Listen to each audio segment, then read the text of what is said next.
Hi everyone, today we will talk about how to fix or how to solve the problem of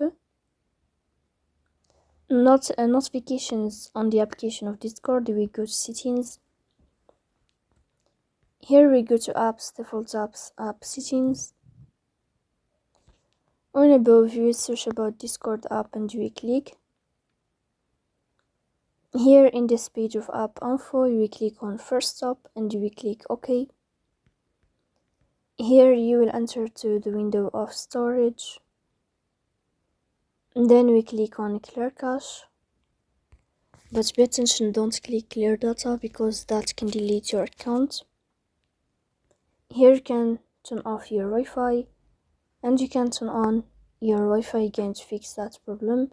So please don't forget to support us by like and subscribe. See you next time and thank you for your